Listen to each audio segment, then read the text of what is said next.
नमस्कार दोस्तों, जेबी study point के यूट्यूब चैनल में आपका बहुत बहुत हार्दिक स्वागत और अभिनंदन करता हूं। तो NTA UGC net paper 1 UGC net प्रथम प्रश्न पत्र का प्रैक्टिस सेट 93 लेकर हाजिर है। हमारा उद्देश्य है आपकी बार नेट जेआरएफआर। तो फ्रेंड्स, हमने एक इतिहास की प्रतियोगिता रखी है जिनमें टेस्ट पास करने वाले जो स्टूडेंट होंगे उनको निःशुल्क कोर्स ज्वाइन कराया जाएगा। रजिस्ट्रेशन फीस केवल मात्र 20 रुपये है और टेस्ट 10 जुलाई को 12 बजे होगा। तो फ्रेंड्स, हमने अगर आप हमारे चैनल पर नए हैं और आपने अभी तक हमारा चैनल सब्सक्राइब नहीं किया तो प्लीज सब्सक्राइब कर लीजिए और उसके पास में जो बेल आइकन है उसको प्रेस करिए, जिससे कोई आने वाली नई वीडियो का नोटिफिकेशन आपको पहले मिल सके। वीडियो लाइक और शेयर। दोस्तों, हमने क्या कहते हैं टेलीग्राम चैनल भी जो है लॉन्च कर दिया है, जेबी स्टडी पॉइंट का नाम का, ठीक है, जहां पर हम सवाल कराते रहते हैं पेपर 1 का और हिस्ट्री का, ठीक है। तो सभी का हार्दिक स्वागत और अभिनंदन। तो फ्रेंड्स, हमारा ऐप ये वाला है जहां पर आप हमारे जेबी स्टडी पॉइंट की तरफ से पेपर 1 की निःशुल्क क्लास कर सकते हैं। अगर आपकी इच्छा हो तो टेस्ट सीरीज ज्वाइन कर सकते हैं, हिस्ट्री के टेस्ट सीरीज ज्वाइन कर सकते हैं, ठीक है, निःशुल्क है। तो फ्रेंड्स, ये वाला ऐप डाउनलोड कीजिएगा। इतिहास की प्रतियोगिता चल रही है हमारी और हमारे कोर्स हैं। 1 साल का कोर्स हमारा हिस्ट्री का 5000 का है, 6 महीने का 3000 का है और पेपर जो 1 मंथ का 800 रुपये का है और 3 मंथ का 1500 का है और असिस्टेंट प्रोफेसर का 3000 का है, टीजीटी पीजीटी 2000 का है और 2 साल का जो कोर्स है हमारा वो 7000 रुपये का है। तो अगर इनको फ्री ऑफ कॉस्ट ज्वाइन करना चाहते हैं तो कर सकते हैं, ठीक है। टेस्ट के माध्यम से टेस्ट पास करिए और आप इन सभी में से किसी में भी आप ज्वाइन हो सकते हैं। तो फ्रेंड्स, शुरू करते हैं आज का सवाल। तो पहला सवाल आपके सामने ये रहा। Parvati Kumari ji, good evening, welcome. तो पहला सवाल है और आपको 20 सेकंड का समय दिया जाएगा कमेंट करने के लिए, 20 सेकंड का, ठीक है। हिंदी और इंग्लिश दोनों में है। सवाल है, निम्नलिखित में से किस शिक्षण स्तर में अधिगमकर्ता को अवधारणाओं के सकारात्मक दृष्टांतों के बीच विभेद माने कि फर्क करने का अवसर प्राप्त होता है? तो आपके सामने 4 ऑप्शन है, ठीक है। यानी कि टीचिंग के 3 स्तर होते हैं। अधिगमकर्ता मतलब होता है स्टूडेंट जो सीख रहा है। टीचिंग के 3 स्तर होते हैं, ठीक है। स्मृति स्तर, अवबोध स्तर और विमर्शी चिंतन स्तर, ये जो है 3 स्तर होते हैं। तो किस स्तर में अधिगमकर्ता को अवधारणाओं के सकारात्मक दृष्टांतों के बीच विभेद यानी कि फर्क करने का अवसर प्राप्त होता है? 4 ऑप्शन है आपके सामने। स्मृति स्तर या मेमोरी स्तर, अवबोध स्तर या अंडरस्टैंडिंग लेवल, रिफ्लेक्टिव लेवल या विमर्शी चिंतन लेवल, या option number 4 autonomous development level या स्वायत्त विकास स्तर। वैशाली जी, गुड इवनिंग, वेलकम आपका। दिनेश गुजर जी, गुड इवनिंग, वेलकम। आपको 20 सेकंड का समय दिया जा रहा है कमेंट करने के लिए। जब विद्यार्थी ये फर्क करने लगता है कि भाई क्या सही है क्या गलत है दोस्तों, उस लेवल को बोलते हैं समझदारी का लेवल, ठीक है। तो इस 4 ऑप्शन में से सही आंसर हो जाएगा option number B, understand level या अवबोध स्तर। अवबोध स्तर स्मृति और दृष्टिकोण को बताता है जो विद्यार्थियों में तथ्यों, सिद्धांतों या सामान्य स्थितियों को समझने योग्य बनाता है। अतः अधिगमकर्ता यानी कि जो सीख रहा है विद्यार्थी है, अवधारणाओं के सकारात्मक व नकारात्मक दृष्टांतों के बीच क्या कर पाता है? विभेद कर पाता है या फर्क कर पाता है। सही क्या है, गलत क्या है, कौन सा पॉजिटिव है, कौन सा नेगेटिव है, ठीक है। रिसर्च स्टडी पॉइंट जी, वेलकम। दूसरा सवाल क्वेश्चन नंबर 2 हिंदी में भी है, इंग्लिश में भी है। शिक्षण के दौरान किसी शिक्षक के वे कथन जो विद्यार्थियों को स्वयं या दूसरे के किसी उत्तर को सविस्तार प्रतिपादित करने के लिए प्रोत्साहित करते हैं, क्या कहलाते हैं?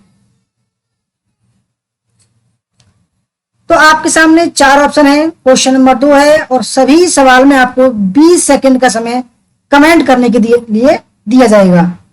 तो ध्यान रखना, हम टेस्ट कंडक्ट कर रहे हैं, दूसरा अपना टेस्ट, जिसमें आपको जुलाई में फ्री ऑफ कॉस्ट हमारा कोर्स ज्वाइन करने का मौका मिलेगा।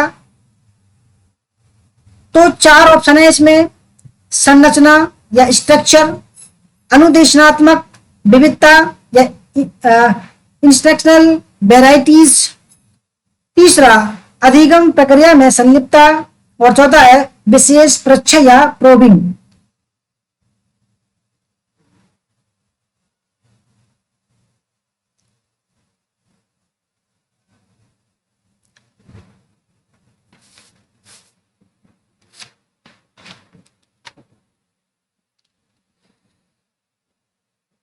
बीस सेकेंड है आपको कमेंट करने के लिए। शिक्षण के दौरान किसी शिक्षक के वे कथन जो विद्यार्थियों को स्वयं या दूसरे के किसी उत्तर को सविस्तार प्रतिपादित करने के लिए प्रोत्साहित करते हैं, कहलाते हैं। तो फ्रेंड्स, उसको बोलते हैं विशेष परीक्षा, ठीक है, या प्रोबिंग बोलते हैं उसको। Option number D right answer है, option number D. Shivaji, good evening, welcome आपका।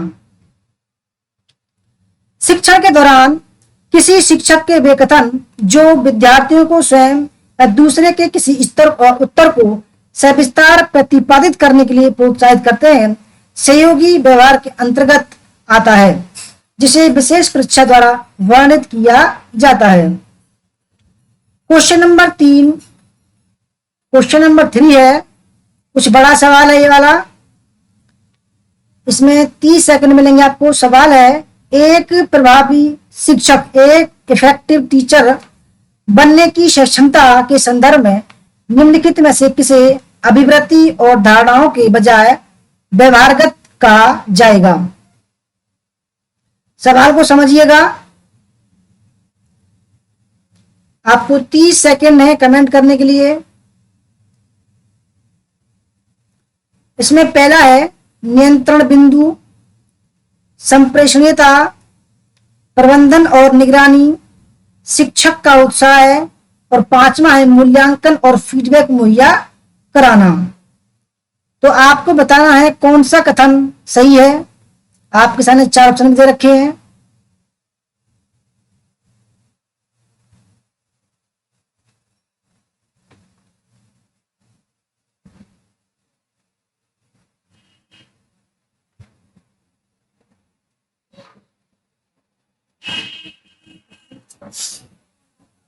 तो एक प्रभावी शिक्षक बनने की क्षमता के संदर्भ में निम्नलिखित में से किसी अभिवृत्ति और धारणाओं के बजाय व्यवहारगत कहा जाएगा?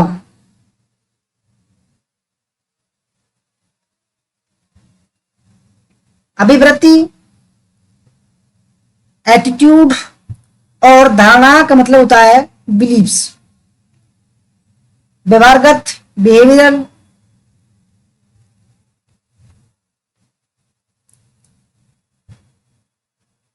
तो फ्रेंड, तीसरे सवाल में इसमें दूसरा ठीक हो जाएगा, संप्रेषणीयता, और तीसरा प्रबंधन और निगरानी, और 5वां मूल्यांकन और फीडबैक मुहैया कराना। इसका option number C right answer हो जाएगा, ठीक है। जरूरी नहीं है शिक्षक का उत्साह उसको प्रभावी बनाए, जरूरी नहीं है वो कंट्रोल करे हर चीज पर तब प्रभावी बनेगा, ठीक है। सक्षमता वह प्रयास है जो शिक्षक अधिगम प्रक्रिया को प्रभावी बनाता है। एक शिक्षक या विद्यार्थी या दोनों को स्वयं के विकास में कई पहलुओं में, जैसे व्यवहार, अभिवृत्ति, एटीट्यूड, मूल्य, वैल्यू, विश्वास, बिलीव इत्यादि द्वारा सहायता प्रदान करता है। यहाँ एक प्रभावी शिक्षक बनने की सक्षमता निम्नलिखित अभिव्यक्ति और धारणाओं के बजाय व्यवहारगत कहा जाएगा। उत्तम संप्रेषण कौशल, यानी कि जो बातचीत करने की जो क्षमता है वो उच्च होनी चाहिए। ठीक है। विद्यार्थियों के व्यवहार और अधिगम का प्रबंधन और निगरानी, विद्यार्थी के व्यवहार अच्छा चल रहा है या बच्चा गलत रास्ते पर चल रहा है, कैसा पढ़ रहा है बच्चा, समय समय पर मूल्यांकन और प्रतिपुष्टि प्रदान करना चाहिए। चौथा सवाल, क्वेश्चन नंबर 4, उच्च शिक्षण संस्थाओं में प्रयोग में लाई जाने वाली अध्यापक विधियों की निम्नलिखित सूची में से उन विधियों की पहचान करें जो अधिगमकर्ता केंद्रित होती है। अधिगमकर्ता मतलब कि छात्र केंद्रित। तो कौन कौन सी जो विधियां हैं वो छात्र केंद्रित होती हैं। ठीक है। आपको 20 सेकंड का समय दिया जा रहा है, कमेंट कर सकते हैं आप।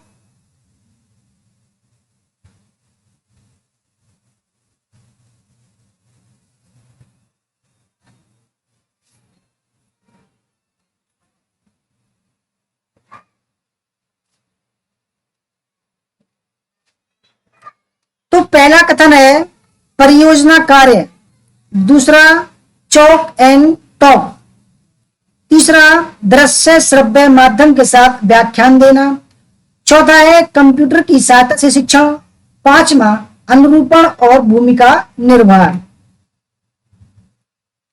सवाल ऐसे ही आते हैं नेट एग्जाम में, लेवल वही है।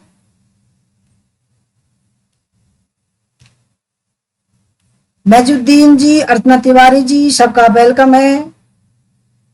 और जो भी क्लास को कर रहे हैं सभी का हार्दिक स्वागत है और अभिनंदन है। दोस्तों ऐसे ही हमारे क्लास करने के लिए आपको हमारा जो ऐप है वो डाउनलोड करना होगा और आपके सामने ही जो है स्टडी मटेरियल होगा। वहां पर आपको नोट्स भी मिल जाएंगे फ्री में और आपको टेस्ट भी दे सकते हो फ्री में। सब बहुत कुछ आपको फ्री में दे रखा है हमने ऐप के माध्यम से। ठीक है। अगर आप हमारा कोर्स पूरा कोर्स ज्वाइन करना चाहते हैं तो कर सकते हैं, बहुत सिंपल है। और हमने टेस्ट भी करा रखा है दोस्तों, 10 जुलाई को होगा। उसमें पास होने वाले बच्चे हमारे कोर्स को फ्री ज्वाइन कर सकते हैं। तो चौथा जो क्वेश्चन है दोस्तों, ठीक है, चौथा जो क्वेश्चन है उसमें चौथा कंप्यूटर की सहायता से शिक्षण और ऑप्शन नंबर 5 अनुरूपण और भूमिका निर्वाह, इसके माध्यम से आप इनकी जो है अधिगम करता छात्र द्वारा ये केंद्रित होती हैं। ठीक है। छात्र द्वारा, छात्र खुद सीखते हैं। ठीक है भाई, आप परियोजना कर दो, परियोजना में क्या होगा आप बच्चों को खुद बताओगे, यानी कि जो परियोजना होगी वो टीचर बच्चों को खुद बताएगा, यानी कि वो टीचर केंद्रित हो गया। चॉक एंड टॉक, अब आप ब्लैक बोर्ड का इस्तेमाल करोगे तब भी आप पर बच्चा डिपेंड होगा, ना कि बच्चा खुद करेगा। ठीक है। और तीसरा भी श्रव्य दृश्य, यानी कि दृश्य माने देखना और सुनना। भाई आप टेप रिकॉर्डर का प्रयोग करोगे तो आप जो बोल रहा है उसको उसका केंद्रित होगा। तो ये चौथा पांचवा है, इसके माध्यम से बच्चा खुद जो है करके सीखता है। तो ऑप्शन नंबर इसका बी राइट आंसर हो जाएगा। अधिगमकर्ता केंद्रित शिक्षण विधियों का विकास छात्रों या विद्यार्थियों की जरूरतों को ध्यान में रखकर किया गया है। कुछ अधिगमकर्ता केंद्रित शिक्षण विधियां निम्न हैं: अभी हस्तांकित कार्य, क्रमानिर्देशित कार्य, कंप्यूटर की सहायता से शिक्षा, मुक्त अधिगम और अनुरूपण और भूमिका निर्वाह विधि। पांचवा सवाल, क्वेश्चन नंबर 5, सूची फर्स्ट में मूल्यांकन के रूप, सेकंड में विवरण। तो सूची फर्स्ट देखते हैं, निर्माणात्मक मूल्यांकन, सेकंड है संकलनात्मक मूल्यांकन, तीसरा है निकष संदर्भित परीक्षण और चौथा है मानक संदर्भित परीक्षण। देखो सवाल का लेवल हाई है, आप मानो या ना मानो सवाल ऐसे ही आते हैं। भाई आप कहने लगो कि भाई सवाल कुछ अटपटे हैं, देखो सवाल अगर हम हल्के लाएंगे और पेपर में आपके सामने हार्ड आ गए तो कैसे करोगे, दिक्कत यही है हमारे सामने। ऐसा नहीं भाई हम अपनी टीआरपी बढ़ा रहे हो कि आपको हल्के हल्के सवाल ले आए और यहाँ पर आप करते जाओ और जब आप पेपर में बैठो आप पर कुछ नहीं हो। तो देखो हम धोखे में रखने वाली काम नहीं करते। अगर आपको अच्छे सवालों से सामना कराएंगे दोस्तों जरूर जो है आपके सफल होने के चांस बढ़ जाएंगे। सूची सेकंड में है रिपोर्टिंग के लिए प्रतिशतता आधारित रैंक और मानक प्राप्तांक का प्रयोग किया जाता है। सेकंड में आधिपत्य सूचक मानक। थर्ड में इसके प्रयोग का प्रयोजन सुधार की गुंजाइश और संभाव्यता की पहचान करने के लिए होता है। और नंबर चौथा है इसमें सेकंड में इसका प्रयोजन अधिगम स्तर आंकना होता है। देखो सवाल हमारे चाहे किसी भी सब्जेक्ट का हम प्रैक्टिस सेट ले रहे हो तो दोस्तों सवाल हमारे बिल्कुल बेस्ट लेवल के होते हैं। चाहे हमारे डेमो क्लास चल रही सही, ठीक है, चाहे हमारी लाइव क्लास चल रही हो, चाहे हमारी कोर्स में क्लास चल रही हो, हम अपने सवालों का स्तर नहीं गिराते। यानी कि बच्चों को लालच नहीं देते कि भाई ऐसे अगर आप ज्यादा सॉल्व अच्छे कर रहे हो तो हमारा कोर्स ज्वाइन कर सकते हैं। तो हम जो कोर्स में कराते हैं वही हम डेमो क्लास में कराते हैं।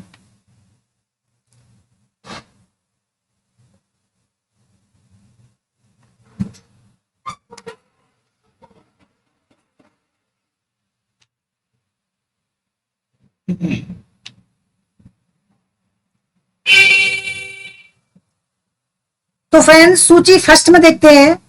सूची फर्स्ट में निर्माणात्मक मूल्यांकन, ठीक है, इसका जो सही आंसर हो जाएगा ऑप्शन नंबर 3, ठीक है, ये वाला। निर्माणात्मक मूल्यांकन में क्या होता है, इसके प्रयोग का प्रयोजन सुधार की गुंजाइश और संभाव्यता की पहचान करने के लिए होता है। सेकंड में है संकलनात्मक मूल्यांकन, ठीक है, इसका होता है ऑप्शन नंबर 4, इसका प्रयोजन अधिगम स्तर आंकना होता है। सूची फर्स्ट में तीसरा देखते हैं निकष संदर्भित परीक्षण, इसका होता है आधिपत्य सूचक मानक। और ऑप्शन नंबर 4 है, इसका हो जाएगा फर्स्ट, रिपोर्टिंग के लिए प्रतिशतता और आधारित रैंक और मानक प्राप्तांक का प्रयोग किया जाता है। ऑप्शन नंबर इसका ए राइट आंसर हो जाएगा। निर्माणात्मक मूल्यांकन, इसके प्रयोग का प्रयोजन सुधार की गुंजाइश और संभाव्यता की पहचान करने के लिए होता है। संकलनात्मक मूल्यांकन, इसका प्रयोजन अधिगम स्तर आंकना होता है। निकट संदर्भित परीक्षण, आधिपत्य सूचक मानक मानक संदर्भित परीक्षण, रिपोर्टिंग के लिए प्रतिशतता आधारित रैंक और मानक प्राप्तांक का प्रयोग किया जाए। बहुत ही शानदार सवाल है ये। क्वेश्चन नंबर 6 है, क्वेश्चन नंबर 6,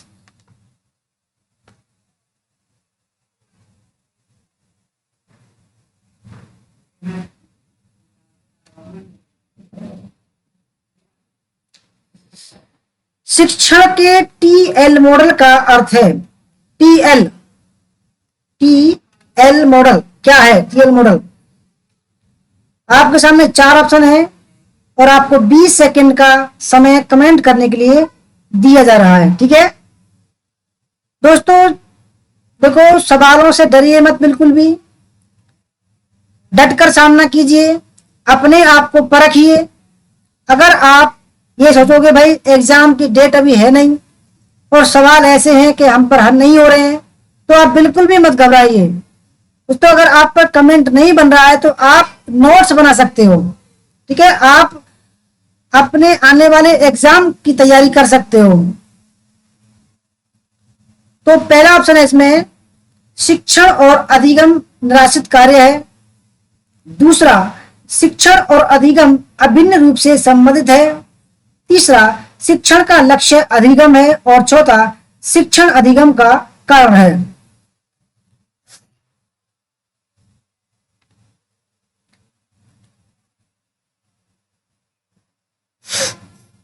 तो शिक्षण के टीएल मॉडल का अर्थ क्या होता है?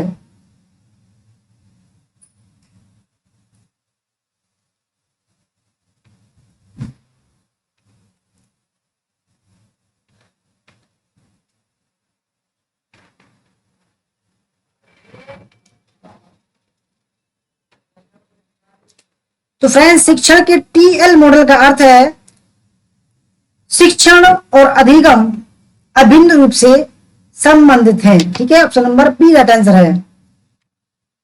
शिक्षण के टीएल मॉडल में प्राय शिक्षण और अधिगम अभिन्न रूप से संबंधित होते हैं। यह शिक्षण और अधिगम वातावरण शिक्षक और विद्यार्थी के व्यवहार को वर्णित करता है। यह पूर्व एवं उत्तर शिक्षण योजना निर्माण तथा शिक्षण क्रियान्वयन में सहायक होते हैं, जो विद्यार्थियों को सुगम अधिगम प्रदान करने में सहायक भूमिका निभाते हैं। क्वेश्चन नंबर 7, अधिगमकर्ता की निम्नलिखित विशेषताओं में से उन विशेषताओं की पहचान कीजिए जो क्षेत्र स्वायत्त अधिगमकर्ता से संबंधित है। पहला है तथ्यों और सिद्धांतों पर ध्यान केंद्रित करता है। दूसरा ऑप्शन है अवधारणाओं और सामग्रियों के वैश्विक पहलुओं को समझ जाता है। तीसरा, प्रतिस्पर्धा करने को अधिमानता देता और पसंद करता है। और चौथा है स्वयं द्वारा सूचना व्यवस्थित कर सकता है। और पांचवा, सहयोग करना पसंद करता है।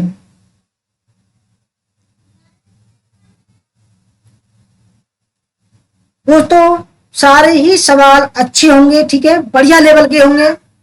अधिगमकर्ता की निम्नलिखित विशेषताओं में से उन विशेषताओं की पहचान कीजिए जो क्षेत्र स्वायत्ता अधिगमकर्ता से संबंधित है।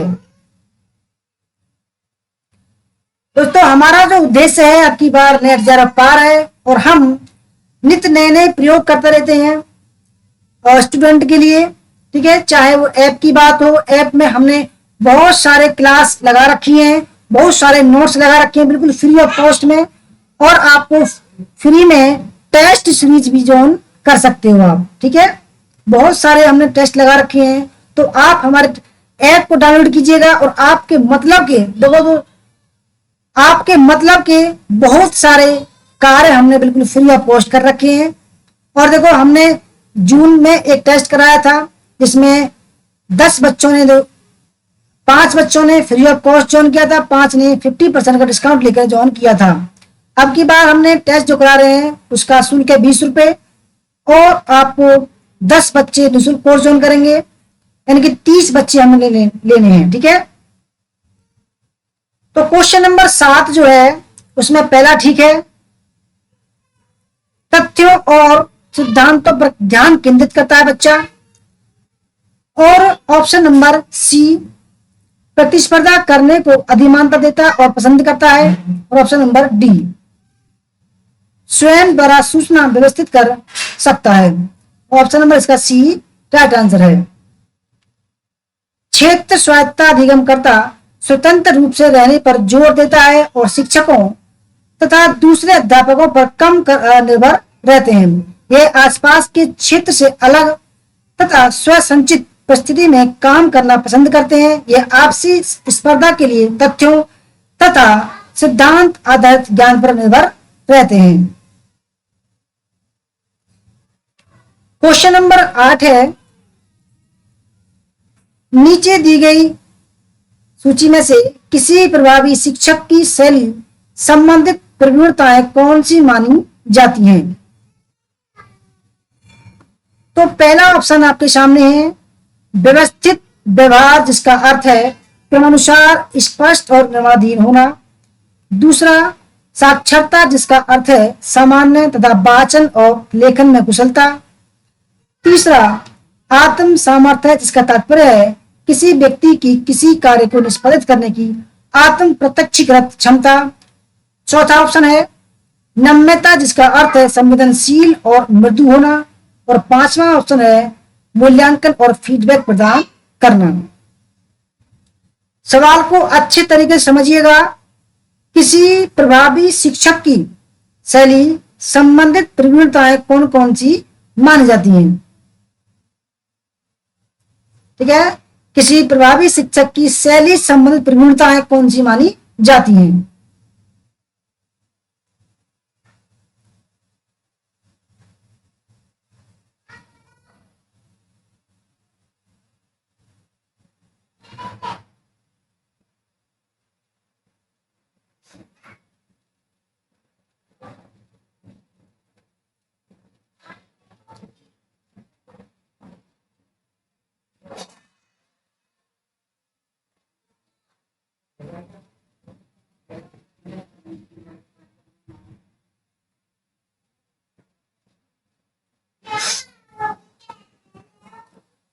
फ्रेंड्स क्वेश्चन नंबर 8 में ए ठीक है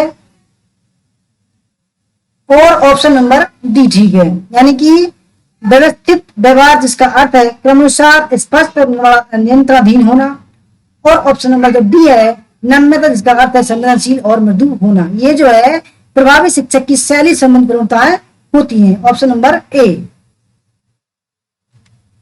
प्रभावी शिक्षक की शैलियां उसका कौशल व ज्ञान है जो एक शिक्षक को सफल बनाती है।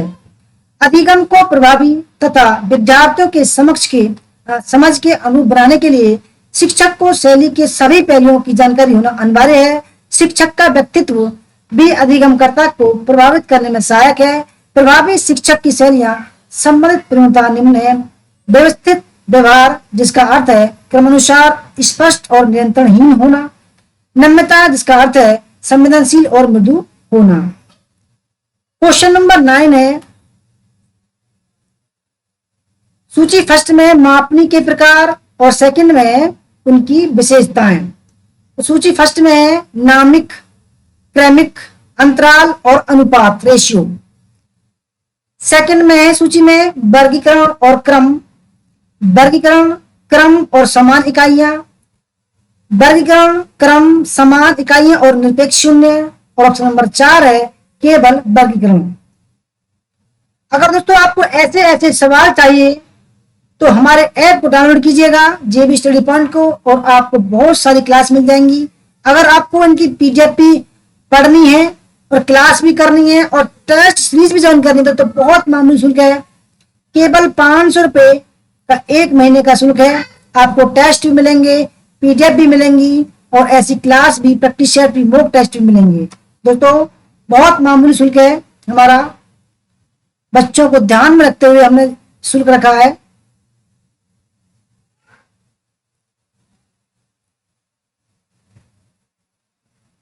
आपको 20 सेकंड का समय दिया जा रहा है कमेंट करने के लिए।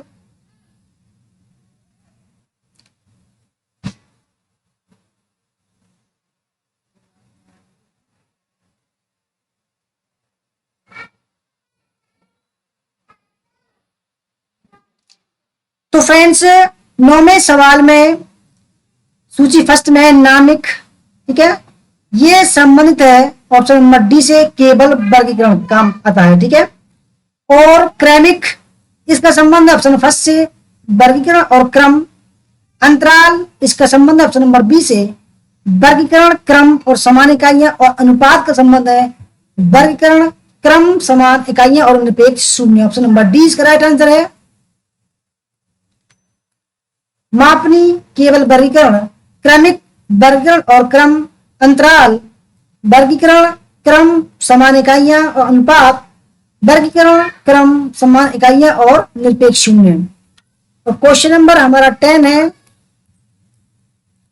कोई शिक्षक स्किनर के प्रेवलन सिद्धांत पर आधारित शिक्षण अधिगम सत्र अवधि में प्रशंसा और प्रोत्साहन का प्रभाव ज्ञात करने का प्रस्ताव करता है।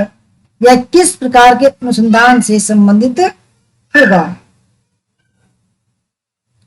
पहला ऑप्शन है मौलिक अनुसंधान, मूल्यांकन परक अनुसंधान, क्रियात्मक अनुसंधान या अनुप्रयुक्त अनुसंधान।